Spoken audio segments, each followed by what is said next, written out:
It's very simple. A proactive government is not amenable to Newton's first law. What does that mean? Newton's first law, Newton's first law, everything tends to remain in the state of rest or motion unless an external force is applied to change its condition. So things will remain as they are unless an external force is applied. In general, most of the governments are like this, a status quo government, that governments believe in just continuing with the things as they are, most of the governments. Status quo tendency, जो चल रहा है उसे चलने दो. Only when external force is applied, the pressure is exercised by civil society or media or the pressure groups, one of the groups or communities, or sometimes pressure exerted by judiciary, through one other ways and means, then only government goes for change. If you want to bring changes, if you are seeking changes in educational policy, or there are some problems associated with public health management, public health care, or infrastructure, dam, bridges, port, airport, or for reservation, whatever thing it is, for social justice, economic justice, women empowerment, child development, for all such things you are required to take out a rally or protest rally against the government. And then sometimes you go to the court, public interest litigation, then civil society, media, when all of them exert pressure, then the government goes for the change under pressure. This is ordinary government.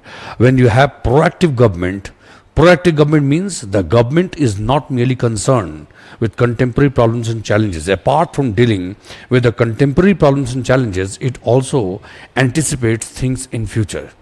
And it is not only anticipation. Apart from anticipating things in future, it prepares for those things. It means you anticipate and you prepare. It means even before the problems which may arise in the future because of artificial intelligence and use of AI and robots and all such things, government will anticipate the problem which are likely to arise 3 years, 4 years, 5 years down the line, and the government starts preparing for the same in terms of law, in terms of policies, in terms of administrative institutions, or for that matter to bring desirable changes in the overall approach of the society. So a proactive government is the one which is not reactive. It does not respond to the things when some situation has arisen.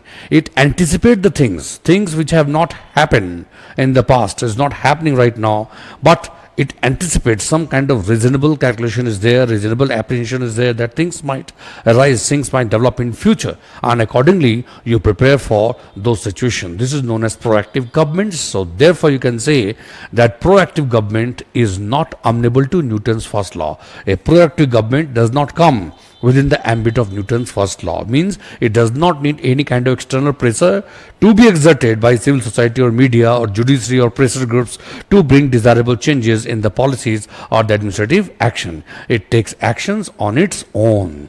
It brings desirable changes on its own. It anticipates and then it responds, it prepares. So things happen like this. Government is responsible. Responsible government, very prudent government. And the government is anticipatory government. These are the proactive government. So they are not amenable to Newton's first law. Simple.